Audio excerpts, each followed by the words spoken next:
Did technology wipe out serial killers? We were talking about that the other day. About how, not even with serial killers.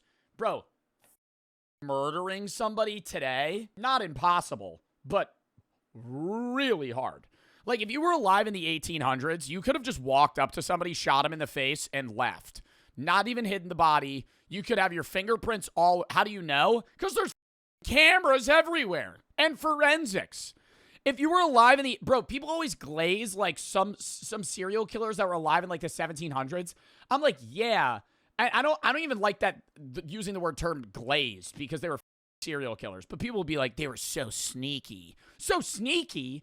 If you were a serial killer in the 1700s, 1800s, you could walk up to somebody, stab them, walk away, have blood, piss, urine come anywhere over. They have no idea. If nobody saw the guy that killed him, they just go, I don't know, dude. It was dark outside. And then you move on. Why did the so-called golden age of serial killers come to... All right, I don't want to call it golden age of serial killers. Like we were in the Renaissance. ...such an abrupt end? Maybe because the world changed. Because the net closed in. Because cameras went up, databases went live, phones started ringing 3 digits instead of 10, 911. And the internet connected everything. See, the monsters didn't stop. The world stopped letting them move. Did technology kill? There's still serial killers that exist. I'm pretty sure the U.S. has like an estimated... Yeah, the U.S. estimated at... The FBI has previously estimated as many as 500 serial killers are active in the United States. More accurate sources suggest a limited number of 20 to 25 or 20 to 50 active serial killers at any given moment. There's serial killers active. But it's like not as many as there were back then. The serial killer? Welcome to Breakfast Cereal. My name's Josh. If you've been following along, you know I've been building a series asking, where did all the serial killers go? What killed the so-called golden age of serial killers? You know, that strange, terrifying stretch in the 70s and 80s when it felt like Kemper, Berkowitz, and Ramirez were everywhere all at once. I feel like that was because in the 70s and 80s, serial killers had the maximal amount of technology and things at their hands that they could use to kill and use other people. But that technology wasn't advanced enough yet to go against them, right? Like, they had fast cars, they had phones, they had stuff, but tracking and knowing and being able to use that against people that were committing crimes with them was not possible or hard. So far, I've tackled lead poisoning, DNA, long-haul trucking, even the controversial idea that serial killers just evolved into mass shooters.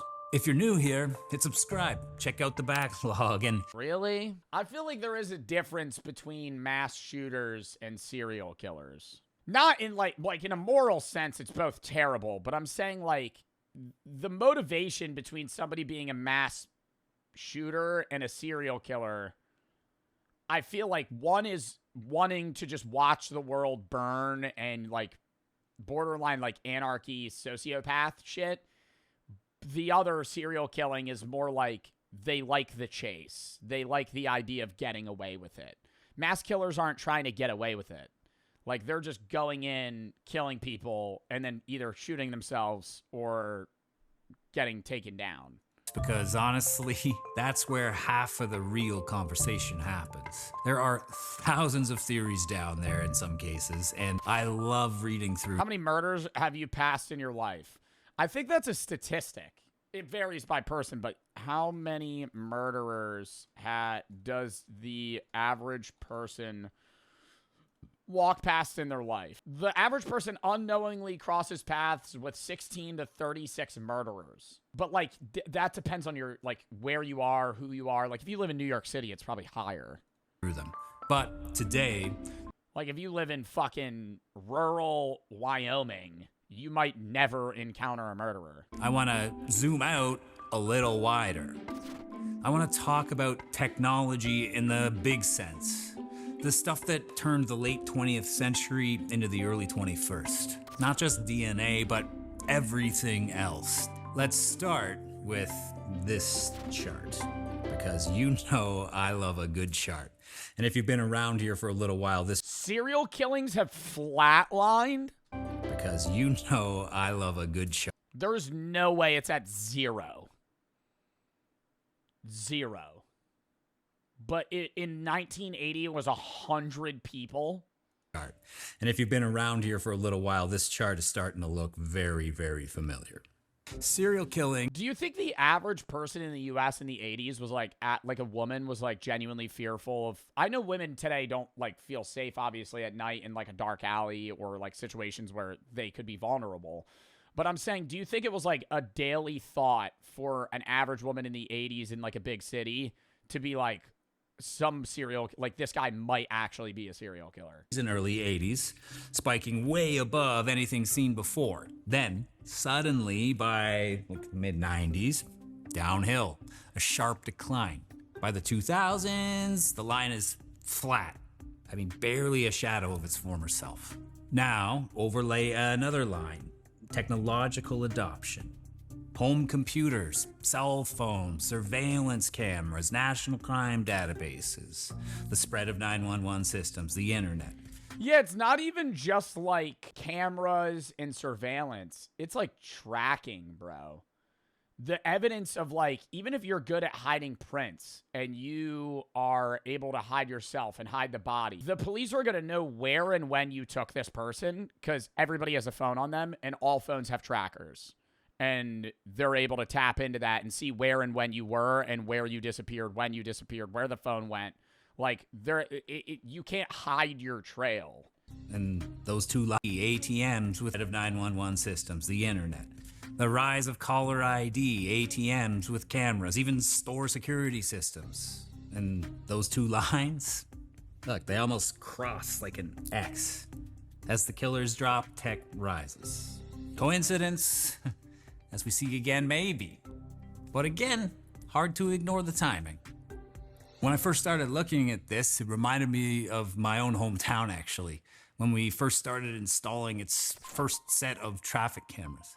People complained like crazy. It's like, oh, Big Brother's watching. They said it was pointless. But guess what happened? Car accidents at that intersection where they put in the first ones dropped by like almost half. I mean, not because people suddenly cared about safety, but because they knew they were being watched. Now, imagine being a predator. I feel like traffic cameras, though, like, I don't think people were upset more with traffic cameras for the effect of like, oh, Big Brother. I think it's more like, damn, I ran a stoplight and it just took a picture of my plate. Is that more agreeable? I feel like that's more what people are annoyed with. Nobody cares about a traffic camera, like, recording info. It's when they use that to give you a ticket because you ran a yellow and it hit red, and now you're getting charged, you know, fucking hundreds of dollars. You got points on your license. You're going to be like, oh, this sucks. You know, that's what people are upset about. Knew they were being watched. Now, imagine being a predator in 1977. No cameras, no databases, no caller ID. It was like the wild... No fucking street lights! That's another thing. You could stab somebody right out in the open. There were no lights anywhere. Yes, there were street lights. They existed, but they were more far and few between. In the 70s, used a lot of other random shit. And when you had that, there was no need to be like, what if somebody sees me? Because it's fucking pitch black everywhere. NCIC, National Crime Information Center, went live in 1967. But it really came into its own in the 80s and 90s. The National Crime Information Center is a computerized system serving all law enforcement agencies, local, state, and federal. You could think of it as like a giant digital filing cabinet for law enforcement across the U.S. It stores everything. Criminal records. Oh my God. Stolen... What, so if you're a serial killer that's moving across multiple states, it's easier for county and city police to also get roped in on it and find out things about you rather than it just being some high-grade CIA type shit, FBI. They're looking into a guy that's like cross-country killing people as a trucker. Now they can just see that. Warrants, fingerprints. Suddenly, You got a cop in Nebraska could type in a license plate and know instantly if it was connected to a crime in Arizona. I mean, that was revolutionary. Then came VICAP, the Violent Criminal Apprehension Program, launched by the FBI in 1985. VICAP was designed specifically with serial offenders in mind. It's a database that tracks the details of violent crimes, methods, victim types, crime scene signatures, and it looks for patterns across jurisdictions. So if a strangulation in Kansas looked eerily similar to one in Oklahoma, VICAP could flag it. Before that, those cases would have lived and died in separate filing cabinets. I mean, that... I still think there's serial killers that exist today. It's just like, I don't want to say it's like more low profile, but like, bro, like Ted Bundy and John Wayne Gacy, bro, they'd be killing people like every other month. Like, it would be nonstop. I feel like serial killers now, they'll kill a guy, wait 5 years, kill a guy, and then that's not showing up, right? Like, they're still a serial killer. They still have a profile of an individual that they're tracking down. They've been doing this their whole life. They wait for it. But they're like separating it to a point where it's not showing up of like, oh, this seems like a pattern because it's so spaced out. That seems absolutely huge, don't you think? I mean, even if it wasn't perfect, and VICAP especially struggled in the early years because not every department was using it properly or reporting it. It was the beginning of a net, though. A net that got tighter every single year. Let's talk about cameras. In the 70s, you could walk down a street, grab someone, shove them into a car, and unless somebody physically saw you with their own 2 eyes... Yo, and even if they did, you wear a mask. All right, so what do you have info on the suspect? I don't know, man. He was wearing a mask and gloves. I don't even know what skin color he was. He was like this tall. He was driving a car. About useless ass information. Nobody helping you. You were invisible. Surveillance cameras were incredibly rare. Grainy if they were there and just local. By the late 90s though, suddenly cameras are everywhere. So look at Israel Keys. He thought he was smarter than the system. He planned meticulously, stashed kill kits across states, went to extraordinary lengths to beat the system and go undetected. But when he abducted Samantha Koenig in 2012, cameras began closing the circle almost immediately. An ATM camera caught him withdrawing money from her account. Gas station cameras picked up the car he was driving. Each frame, each timestamp, stitched together his trail. Bro, that's why I really think, like, I don't want to say most, but I would feel like most or a lot of modern serial killers have to be either lawyers or, like, in law enforcement or tech. Because they have to know everything. Like, I really think it would be like Dexter. Like, that's the only way that... because how do you just know this information? Because you would be, like, Googling stuff that would put you on a fucking watch list. Like, if you were actually trying to plan out, like, how to kill someone, you would just have to know it. Like, there would have to be a reason. In another era, he probably would have slipped through. So here's where I think about my own childhood again. I grew up in the 90s, so when the first camcorders were becoming a little more common, my friend's mom had one of these giant ones, it was like this big. It basically had a VCR attached to it. She'd bring it to our baseball games, and it looked like a news crew was showing up. But by the time I was in high school, cameras, they were getting smaller. We had digital cameras, right? Like those Canon Power Shots and stuff. And then now, bro, now it's like, yo, now they got the meta glasses, bro. You ain't even know if somebody's recording. You're a serial killer trying to like lure a guy and kill him, and he's like, hey, buddy, got the metas. Got the meta. Actually, I'm live on Twitch. I'm live on Twitch right now. 2 years later, of course, phones. I can't even imagine being able to do something violent in public and not ending up on like a dozen lenses at this point. See, serial killers are predators of opportunity. Take away anonymity, and you're taking away half their hunting ground. This is 911. Do you have an emergency? It's easy to forget how revolutionary the 911 system was. I assumed it had been around like practically forever.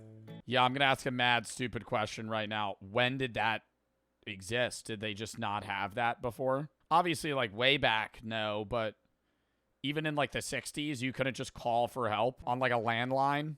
Pretty shocked when researching for this very episode to learn that nationwide adoption of 911, that didn't even start until the 80s. And it was What? So what would you do in like the 50s? Just fucking deal with it? Nothing? Somebody just has a heart attack, you're like, oh, I guess I gotta drive you to the hospital or you're dead. It wasn't even until the mid-90s that it was like standard. Before that, you had to find a landline, know the number for the local police, and like pray to God and hope that they picked up. That's fucking wild. Oh, he's having a heart attack. Quick, somebody call 5... Quick, somebody call a 12-digit phone number and then wait on the line for the person to connect you. By the time they even answer, he'll be dead. 557372768. Like, Jesus. Now add caller ID. Before the 90s, a guy like BTK could torment the police and victims' families even. Endless anonymous phone calls. Technology finally broke that tool too. I mean, imagine a serial killer somehow missed that memo. Like, imagine BTK. Hello, this is BTK calling. Says here this is Dennis Rader. Oh shit. Hey, while I got you, you know if it's possible by chance to trace a floppy disk? I mean, that's kind of funny, but it's literally how it went down, idiot. He asked the police through a newspaper personal ad, which is how they were kind of communicating. He asked the police if they could track floppy disks. If it was possible to trace a floppy disk. Obviously, the police responded with, no, of course not. No. What is, okay, I know floppy disk is like an early version of a CD, but what do they mean track a floppy disk? Like track the info on it or like trace it back to him if they got the floppy disk? So dumb old Dennis sends a floppy disk to the police. Metadata Why would he just send them a fucking floppy disk? immediately traced it back to a computer at Dennis's church. And speaking of computers, the internet changed everything. Not just for killers, but for victims too. In the 70s, if someone went missing, word traveled very slowly. Posters on telephone poles. You've seen it on movies and TV, but for real, posters on telephone poles. I mean, local news. Maybe Milk carton shit, dude. Some kid goes missing, somebody goes missing. Dude, I'll even see that, like, you'll see that in cities today. Like, somebody's dog went missing, they'll be like, reward. And I'm always like, I'll keep an eye out, but I'm not going to remember the fucking phone number. So then if you find the dog, you have to find the pole that had the picture on it so you could call the number and be like, I have your dog.